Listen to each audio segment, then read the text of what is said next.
오늘 본문 말씀 마태복음 22장 1절부터 14절 말씀까지 가지고 의의 옷을 입으십시오라는 제목으로 말씀 증거하도록 하겠습니다. 제 기억으로요. 제 기억으로 2004년은 부활절 그리고 고난 주간을 지키는 데 있어서 획기적인 역할을 한 해입니다. 혹시 2004년에 어떤 일이 있었는지 아십니까? 예? 제가 질문하는 게 굉장히 엉뚱한 질문이라 아마 여러분들 상상 못 하실 거예요. 2004년 4월 달에 영화가 하나 발표됩니다. The Passion of Christ입니다. 그런데 이 영화가 굉장히 센세이션을 일으켰습니다. 우리가 그 전에 성경으로 예수 그리스도의 고난, 십자가를 그냥 상상했거든요. 예수님은 그렇게 채찍에 맞으시고 손과 발에 못을 박으시고, 그런데 그 상상했었던 그 상상을 정말 영화로 리얼하게 만들어냈어요. 그러니까 예수님께서 다른 줄거리는 아무것도 없어요. 예수님께서 그 십자가를 지시기 12시간의 그 생생한 기록을 영화에다 담았어요. 그 말도 그 원어를 사용하고. 그래서 사람들이 더 패션 오브 크라이스트를 보면서 그 교회마다 단체 관람을 했답니다. 그래서 그 해에 그 영화가 그 개봉관에서 상영된 기준으로 140만 명을 넘었대요. 그러니까 그 영화계에서 종교를, 특별히 기독교를 소재로 한 영화는 방영되는데, 흥행이 되는데 한계가 있대요. 그런데 그 당시에 그 140만 명이 넘는 사람들이 보았기 때문에 그 영화는 흥행한 영화였었어요. 그래서 많은 사람들이 예수님이 저렇게 우리를 위해서 죽으셨구나라고 생각을 하면서 그 예수님의 은혜 또 사랑에 눈물을 흘리는 분도 계셨는데, 문제는 그 영화를 보고 난 다음에요. 제가 생각하기에 그 영화를 보고 난 다음에 많은 사람들이 후유증에 시달려요. 그 후유증은 뭐냐 하면, 오늘처럼 우리가 예수 그리스도의 고난 십자가를 생각하면 예수님이 생각나는 게 아니에요. 뭐가 떠올라요? 그 영화의 한 장면에서 그 눈을 맞아서 한 눈은 부어서 한 눈만 떠져 있고, 등은 온통 채찍 자국에 성한 살이 안 보이고, 그러니까 예수님의 고통과 고난이 그냥 눈을 감으면 클로즈업 되는 거예요. 그리고 그 이후로 만들어진 예수 그리스도의 고난에 대한 동영상을 보면 전부 그 더 패션 오브 크라이스트 나오는 그 부분을 발췌해서 동영상을 만들어요. 그러니까 어떻게 보면 예수님의 고난과 십자가가 한 영화 안에 갇혀버리게 된 거예요. 그리고 예수님의 십자가, 예수님의 고난이라고 하는 것들을 묵상하면 그냥 자연스럽게 그 영화에서 고통당하는 예수님만 내 안에 비춰지는 거예요. 물론 예수님이 우리를 위해서 당하신 그 희생과 고난은 고맙고 감사한 거예요. 사실이에요. 그런데 우리가 자칫 잘못하다가는 예수님의 고난과 십자가가 마치 우리의 감정적으로 접근하게 되어져서 정말 예수님의 십자가가 우리에게 가져다 주는 그 의미, 그 가치를 어쩌면 잃어버릴지도 모른다라고 생각을 하는 거예요. 이런 시각에서 굉장히 많은 비판이 그 영화 가운데 가해졌어요. 나중에 몇몇 사람들에 의해서 보고가 되었는데, 그 영화에 출연했던 거의 모든 출연진들이 전부 포르노그래피에 나오는 배우들이었대요. 그러니까 어떤 그 외에 달려진 굉장히 다른 여러 가지 이야기들이 나오는데, 어떻게 보면 가장 이 세상 가운데에서 그 좋지 못했던 환경 가운데 있었던 사람들이 그 주연 배우를 받고 그 이탈리아 배우들이 됐었고, 그래서 그런 장면들을 통해서 오늘 우리들이 다시 한번 생각해 보고자 하는 것이에요. 뭐냐면 예수님의 고통과 십자가를, 예수님이 십자가에서 당하셨던 그 육체적인 고난에만 우리들이 초점을 맞추지 말고, 예수님이 정말 우리를 위해서 당하셨던 그 고난의 의미, 예수님이 정말 우리를 위해서 오셨다라고 하는 그 내용이 어떤 것인지 오늘 본문을 통해서 한번 살펴보려고 합니다. 그 오늘 본문을 여러분들이 읽어가다 보면 하나 좀 의아하게 생각하실 거예요. 왜냐하면 여기서 신앙생활을 하신 지 굉장히 오래되신 분들 많잖아요. 아마 고난주일날 드리는 성금요 예배로 오늘 본문을 보신 것은 어쩌면 처음일지 몰라요. 보통 택하는 본문이 아니에요. 그런데 저희가 오늘 본문을 화요일날 큐티를 내보냈어요. 그런데 제가 큐티를 준비하면서 저에겐 굉장히 큰 은혜가 됐었어요, 이 본문이. 그래서 이 본문을 통해서 그 말씀을 좀 드리려고 합니다.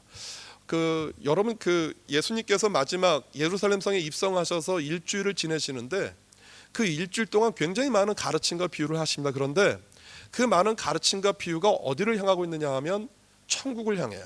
하나님의 심판을 이야기하고. 그런데 특별히 그 심판과 비유를 얘기하면서 혼인잔치에 대한 이야기를 하십니다. 오늘 본문에도 기록되어 있고 또 마태복음 25장에 가면 등불을 준비한 그 열처녀의 비유도 그렇고 혼인잔치, 천국잔치. 그러니까 우리가 하나님 앞에 마지막 가는 그 순간을 그 예수님은 무엇으로 비유를 하셨느냐 하면 혼인잔치로 비유를 하신 거예요. 그런데 오늘 본문에 나오는 혼인잔치가 약간 비유와 상징이 있기 때문에 실제 상황과는 달라요. 왜냐하면 여러분 생각해 보시겠어요? 임금이 자기 아들의 혼인잔치에 청했는데 그 초청장을 받고 오지 않을 사람이 있습니까?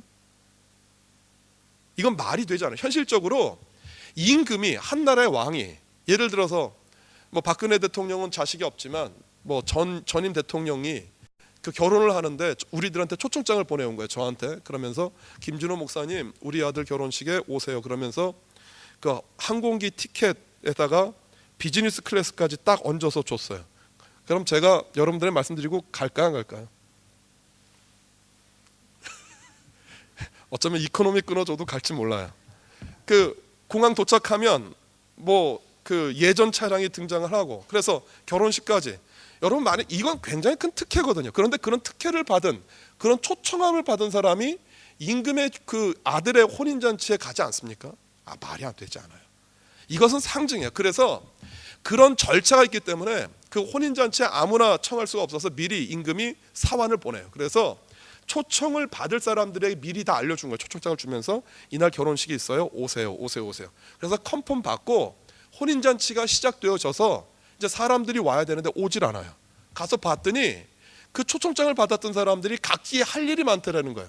장가도 가야 되고 소도 뭐 먹여야 되고 뭐 외양간도 쳐야 되고 각자 할 일 때문에 오지 못하는 거예요. 임금이 당황한 거예요. 그래서 사환을 다시 보냈어요. 간청을 해서 우리 아들 혼인잔치에 와주세요라고 얘기를 했더니 거절하는 것을 그치지 않고 그 소식을 알리러 온 사환을 죽였어요. 그러니까 임금이 생각해 보세요. 혼인잔치인데 너무너무 화가 나서 군대를 데리고 가서 그 초청함을 받은 사람들은 다 죽이는 것은 물론이고 그 마을을 불세워 버렸어요. 그러니까 뭐가 자리가 비냐 하면 초청장에 초청을 받았는데 오지 않았던 손님의 자리가 비는 거예요. 그래서 어떻게 얘기했냐면 길거리에 나가서 사거리에 나가서 아무나 성경에 보면 선한 자나 악한 자나 가릴 것 없이 아무나 데려다가 혼인잔치에 그 게스트로 너희가 초청을 하라라는 거예요. 그런데 그렇게 초청을 받아서 이제 혼인잔치를 이제 하고 있어요. 그 우리나라처럼 유대인의 혼인잔치가 하루 뭐 반나절에 끝나는 게 아니니까. 그래서 초청함이 돼 있고 이제 사람들이 식사도 하고 그렇게 잔치를 베풀고 있는데 왕이 가서 봤어요. 이제 왕이 가서 봤더니 한 가지 이상한 것을 봤어요. 그 이상한 게 뭐냐면 분명히 혼인잔치는 우리나라도 그렇지만 그 혼인잔치에 가려고 하면 마땅한 예복이 있거든요. 그 예복이 있어야 되는데 예복을 입지 않은 거예요. 우린 그렇게 생각해요. 갑자기 길거리 가다가 혼인잔치에 불리움을 당해서 혼인잔치에 갔는데 어떻게 예복을 준비합니까? 그런 상황들을 위해서 진짜 실제로 유대 사회에서는 예복을 준비하지 못한 사람들을 위해서 그 하객들이 입을 예복을 준비한답니다. 그러니까 임금님이 혼인잔치를 베풀었다라고 하면 그런 것을 예상을 해서 이미 예복이 준비되어 있었던 것이에요. 그러니까 그 준비된 예복을 입기만 하면 되는 거예요. 그 잔치에 가서. 그런데 예복을 입지 않았어요. 그러자 그 임금이 따져 물은 거예요. 당신들 왜 예복을 입지 않았습니까? 그런데 그 예복을 입지 않은 하객들이 아무 말도 하지 못해요. 그런데 신기한 것은 뭐냐 하면 예복을 입지 않았다라고 하는 그 죄 때문에 어떤 벌에 처해지냐면 물어보는 거예요. 그 사람들이 대답을 해요. 이 사람들 예복을 입지 않은 합당한 옷을 입지 않은 사람들을 잡아다가 바깥 어두운 곳에 가둬버리라는 거예요. 뭐예요 이게? 우리는 그냥 말만 들으면 이 비유가 어떤 것인지 그냥 금방 알아요. 맨 처음에 초청받았던 사람들은 누구예요? 유대인이에요. 유대인. 유대인들을 초청했는데 유대인들이 그 혼인잔치에 들어오지 않았어요? 예수님 십자가에 못 박아 죽이고 그 복음을 전하는 사람들까지 핍박을 했어요. 예수님께서 그래서 이방인들 가운데 혼인잔치에 들어올 자를 맞이한 거예요. 그런데 거기 보면 재밌죠. 선한 자나 악한 자나. 그래서 예수님의 초청은 길거리에서 청함을 받은 사람은 내가 가지고 있는 나의 공력과 나의 은혜와 나의 덕과는 아무 상관이 없는 거예요. 그냥 하나님의 은혜로 아무나 불리움을 당한 거예요. 그래서 오늘 이 자리에 예배당에 나오신 여러분들은 하나님의 은혜로 내가 선했거나 악했거나 상관없이 나와 있는 거예요. 그런데 그 손인잔치 청을 받은 우리들이 한 가지 해야 되는 일이 있다라는 거예요. 그 일이 뭐예요? 예복이에요. 예복. 그 예복이 뭐겠어요? 저는 이 예복을 의의 옷이라고 생각을 해요. 우리가 예수 그리스도의 은혜, 우리가 구원받는 것은 예수 그리스도를 주는 그리스도시요 살아계신 하나님의 아들입니다라는 이 베드로의 고백을 고백하면 우리가 구원받는 거예요. 그런데 그 고백을 했다고 구원이 받았지만 그걸로 끝나는 게 아니에요. 뭐를 입어야 되냐 하면 그 구원에 합당한 옷, 그 구원에 합당한 열매, 구원에 합당한 행동이 우리 안에 따라와야 되는 거예요. 그게 의의 옷이에요. 의의 옷. 우리가 전에 로마서를 하면서 굉장히 여러 번 했죠. 본문에서 말하고 있는 그 의는 하나님의 의예요. 사람의 의는 내가 드러나는 의지만 오늘 본문에 나와 있는 그 의는 하나님이 세상을 창조하셨을 때 창조하셨던 그 사람, 완전했던 그 사람이 되게 하는 것이에요. 그러니까 그 하나님의 의가 누구를 통해 나타났어요? 바울에 의하면 그 하나님의 완전한 의가 예수 그리스도를 통해 나타난 것이거든요. 그래서 의의 옷을 입는다라는 얘기는 뭐냐 하면 예수 그리스도가 우리에게 가르쳐주고 말씀하신 그 가르침과 행동들을 따라가는 것이에요. 이게 의의 옷이에요. 의의 옷. 그런데 이 의의 옷을 입을 때 우리 안에 무엇이 따라올까요? 이 의의 옷을 우리가 입을 때 우리에게 어떠한 그 일들이 일어날까요? 그건 고통이에요. 왜 고통이냐 하면 사람들은 그래요. 그 오늘 제가 옷장에서 그 성금요예배라고 해가지고 겉옷을 입어야겠다 그래서 양복을 찾았어요. 그런데 양복을 찾는데 그 양복이 다 어디에 맞춰져 있는 옷이죠? 저한테 맞춰져 있는 옷이에요. 예를 들어서 홍경원 집사님이 얼마 전에 한국에서 굉장히 좋은 양복을 하나 가져오셨어요. 굉장히 비싸고 질감도 좋고. 제가 그 홍경원 집사님의 양복 제가 입을 수 있습니까? 없습니까? 못 입어요. 왜요? 그 양복은 홍경원 집사님한테 맞춰져 있기 때문에 그래요. 예수님이 입으셨던 그 의의 옷은 누구에게 맞춰진 거예요? 예수님에게 맞춰진 옷이거든요. 그런데 그 의의 옷을 내가 입어요. 이게 쉽습니까? 이게 결대로 간단하지 않은 것이에요. 예수님께서 그러한 의의 옷을 우리에게 입혀주실 수 있는 이유가 있었어요. 그 이유는 뭐냐 하면 예수 그리스도가 당하셨던 고난이에요. 제가 서두에 더 패션 오브 크라이스트를 얘기를 하면서 예수님의 고난 가운데 제가 감정적으로 접근하지 말라라고 했던 건 뭐냐 하면 물론 예수님이 우리를 위해서 그렇게 고난 당하신 것은 감사한 일이에요. 그런데 예수님의 은혜는 십자가를 지셨던 그 12시간, 예수님께서 오전 9시에 매달리셔서 오후 3시에 운명하셨어요. 그러니까 십자가에 달리신 시간은 총 6시간이에요. 그 전날 밤부터 신문 받으시고 그 아침이 되어서 금요일날 아침이 되어서 채찍에 맞고 십자가를 지시기까지 한숨도 못 주무시고, 그러니까 예수님의 삶 가운데에서 어쩌면 가장 극심한 하루였는지도 몰라요. 그런데 그 하루가 예수님이 당하신 고난의 전부가 아니에요. 예수님께서 십자가를 지시기까지 정말 많은 고난을 당하셨어요. 십자가의 형벌 자체가 보통 사람들은 죽이지 않는 형벌이에요. 그 죽어가는 기간이 너무 길기 때문에, 고통스럽기 때문에. 물론 알아요. 힘들고 어려운 건 알아요. 그러나 그것이 예수님이 우리를 위해서 당하신 고난의 전부가 아니다라고 하는 거예요. 정말 우리가 기억하고 묵상하고 우리 마음 가운데 새겨야 되는 고난은 예수님이 이 땅에 오셨다라고 하는 사건이에요. 예수님이 이 땅에 오신 사건, 그 오신 사건이 뭐냐 하면, 여러분 그 하나님은 어떠신 분이에요? 하나님은 어떠신 분이에요? 하나님은 전지전능하신 분이에요. 세상을 창조하셨어요. 세상을 만드셨어요. 하나님이 말씀하시면 이 세상에 있는 모든 것들이 다 이루어져요. 여러분 이것이 어떤 것인지 상상이 가십니까? 여러분 상상하실 수 없어요. 왜냐하면 내가 말을 해도 누가 듣지 않기 때문에. 내가 말을 해도 내 아내와 남편이 듣지 않고 내 자식이 듣지 않는 이 상황 가운데에서 말만 하면 모든 것이 다 이루어지는 거예요. 만약에, 죄송합니다, 여러분들에게 이런 권한이 주어졌어요. 조은경 집사님에게. 조은경 집사님이 말만 하면 모든 것이 다 이루어졌어요. 그 세상은 어떤 세상이 될까요? 예? 그 세상은 어떤 세상이 될까요? 홍경원 집사님의 세상이에요? 뭐 그럴 수 있어요. 한번 생각해 보시죠. 그런데 조은경 집사님이 다른 사람들과 원수를 맺지는 않는데 원수를 맺었던 사람이 있다고 쳐봐요. 조은경 집사님의 세상이 되면 조은경 집사님 반대편에 있던 사람들은 어떤 세상이 되는 거예요? 이해 가세요? 그게 우리가 만드는 세상이에요. 근데 하나님이 당신이 말씀하신 대로 이루어지는 세상은 우리들이 만드는 세상과는 전혀 다른 세상인 거예요. 그래서 그 세상을 다스리고 통치하는데 뭐가 있느냐 하면 하나님의 의가 있는 거예요. 공의. 사람은 따라갈 수 없는, 사람은 근접할 수 없는, 사람은 이룰 수 없는 하나님의 의가 나타나는 세상. 그 세상 안에서 마음대로 모든 것들을 다스리고 이루시는 것이 하나님이세요. 그 하나님과 동등되신 분이 우리 지난주 설교했던 것처럼 누구시라고요? 여러분, 예수 그리스도 안에는 무한한 자유, 무한한 행복, 이 세상을 마음껏 통치할 수 있는 위임된 권위가 있는 거예요. 위임된 게 아니라 동일한 권위가 있는 거예요. 동일한 권위가. 여러분, 그 하나님이셨던 예수님이 인간이 되신 거예요. 인간이 되시, 이거 뭐 나와 똑같은 사람이 되셨나 보다라고 생각할지 모르지만, 여러분, 하나님에게 인간이 됐다라고 하는 그 사건이 어떤 고통인지 여러분 상상하실 수 있습니까? 십자가를 지셨던 하루의 고통이 문제가 아니라 그 하나님이셨던 예수님이 인간의 몸을 입고 오신 거예요. 인간의 몸을 입어서 우리가 느끼는 똑같은 고통을 느끼세요.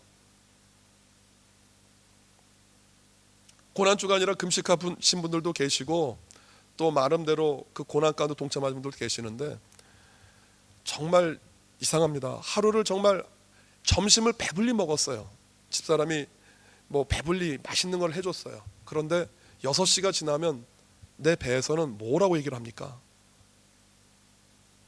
또 먹어야 된다라는 거예요. 이게 인간이거든요. 어제 남편이 나를 너무너무 행복하게 해줬어요. 정말 뭐 내 생일도 아닌데 나를 이 세상에서 가장 행복하게 해줬어요. 근데 오늘 아침에 눈 떴더니 내가 제일 꼴 보기 싫어하는 짓을 해요.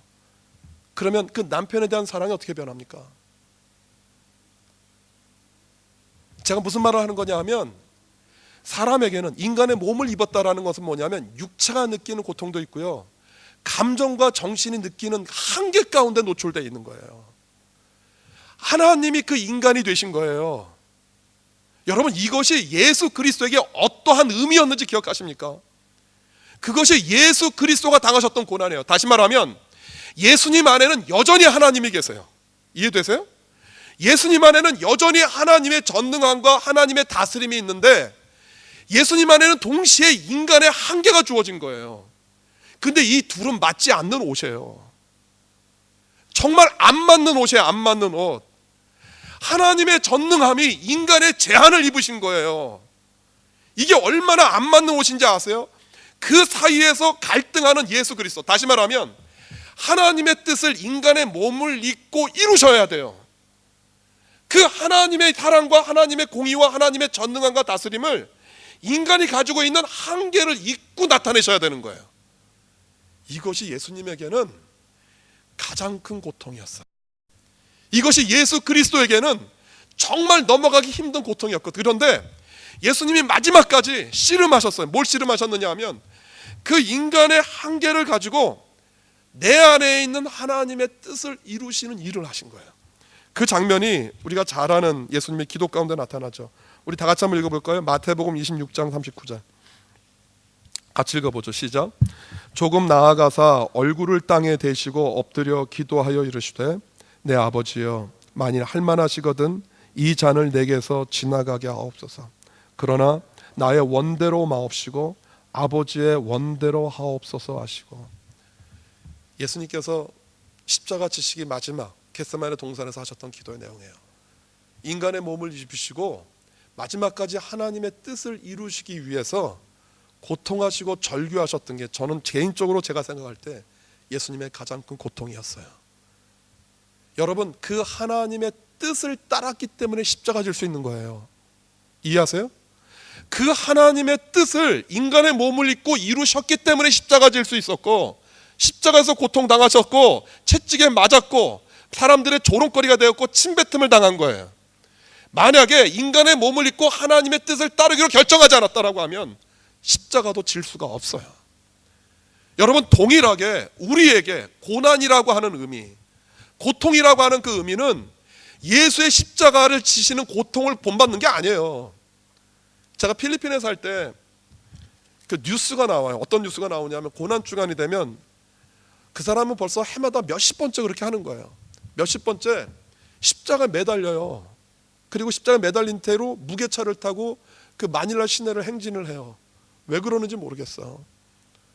십자가를 지는 거예요. 십자가를 지고 그냥 십자가에서 뭐 못을 안 박았는지 뭐 노끈에다 묶었는지 하여간 그렇게 해마다 십자가를 져요. 여러분, 그게 고통에 동참하는 거예요.